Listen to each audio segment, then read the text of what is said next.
मेरे पति के देहांत के बाद मैं अपने एकलौते बेटे के यहाँ रहती थी। मेरी बहू का एक अलग ही रूप मुझे देखने मिला, साथ ही बेटे का भी। दोनों के मन में क्या है मैं अच्छे से जानती हूँ।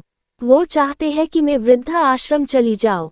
उनके जाने के बाद मुझे यह सब देखना और सुनना पड़ेगा, इसका मुझे अंदाजा भी नहीं था। पर मैं मन मान कर अपने बेटे और बहू की बातें सुनकर भी यहाँ रहती हूँ, क्योंकि मुझे मेरे पोते और पोती दिखाई देते हैं। उनकी झलक पाकर मुझे सुकून मिलता है। मेरी बहू को कोई दिक्कत नहीं हो, इसलिए मैं घर के बाहर रहती हूँ। बेटे ने थोड़ी मेहरबानी की है तो ऊपर टिन की चादर लगवा दी है। समय समय पर थोड़ा राशन दे देता है तो मैं अपना बनाकर खा लेती हूँ। मैंने अपने बेटे को कह दिया है कि मेरी वजह से उन दोनों को कोई प्रॉब्लम नहीं होगी, बस मुझे यही रहने दे, इसी घर में मुझे मर जाने दे। मैं बस यही चाहती हूँ। मैं अपने आप को खुशकिस्मत समझती हूँ कि मेरे बेटे और बहू कम से कम मेरे लिए इतना तो कर रहे हैं। मेरा बेटा सुबह 9 बजे नौकरी जाता है और बच्चे भी उसी समय स्कूल जाते हैं। फिर शाम को 6 बजे मेरा बेटा वापस आता है।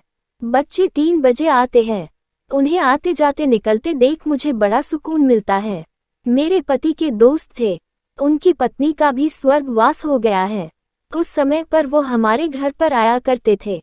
उनसे हमारे अच्छे रिश्ते थे। उनका घर हमारे घर से थोड़ी दूरी पर था। पैरों में समस्या हो गई थी, ठीक से चल भी नहीं पाते थे। वो बड़े दिनों बाद मेरे यहाँ आए। मुझे उन्हें देखकर अच्छा लगा। उनका हाल भी मेरी तरह ही था। बच्चे अब उनसे भी परेशान थे। आकर मेरे पास अपना दुखड़ा रोते थे और उन दिनों को याद करते थे। बुढ़ापा हम जैसों को बहुत रुलाता है। उनकी पत्नी का स्वर्गवास हो गया था और उन्हें चलने उठने में समस्या थी, इसलिए वो तो अपना खाना भी नहीं पाते थे। मेरे पास आए तो मैं समझ गई कि यह इतनी मुसीबत में चलकर पुराने दोस्तों के यहाँ चाय और खाने की चाह में ही जाते होंगे। उनकी भी अपनी मजबूरी थी। वो आए तो मैंने उनके लिए खाना बनाया और उन्हें खिलाया। मना कर रहे थे नहीं खाना, लेकिन मुझे पता था कि उनको भूख लगी है। मेरी बहू ने मुझे और उन्हें खाना खाते देख लिया। वो कुछ भी ना बोली। ऐसे ही वो यहाँ 2-3 बार आए।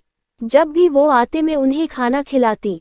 फिर उनके जाने के बाद जब मेरा बेटा आया तो बहू कहती है कि तुम्हारी माँ कितनी बेशर्म है, पता नहीं किस किस को आजकल बुलाकर खाना खिला रही है।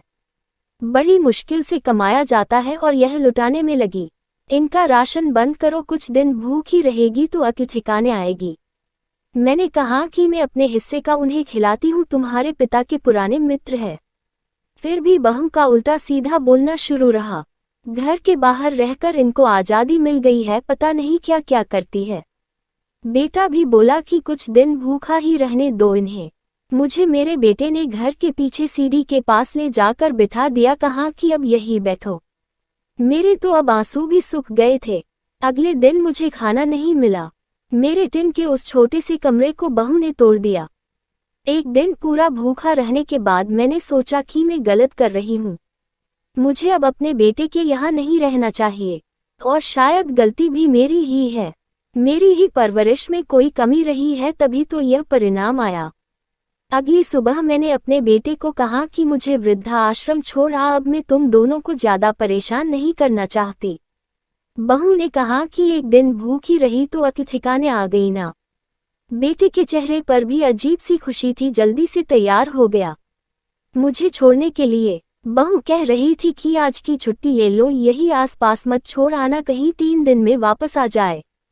मैंने अपनी बहू से कहा कि बेटी चिंता मत कर, मैं अब नहीं आऊंगी। मैंने अपने पोता पोती को गले लगाया। मुझे पता था कि अब मिलना नहीं हो पाएगा। बेटी को भी चाहती थी कि एक बार जी भर के गले लगा लूं, लेकिन वो बोला चलो जल्दी करो।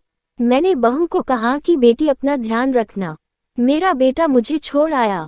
वहां आकर मैंने देखा कि मेरी तरह कई है। थोड़े दिन उदास रहते हैं, फिर सच को स्वीकार कर लेते हैं। मैं अब यहाँ खुश हूँ, कुछ काम भी करती हूँ।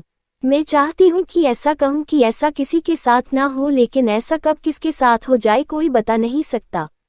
लेकिन माँ बाप को ऐसे समय के लिए भी तैयार रहना चाहिए।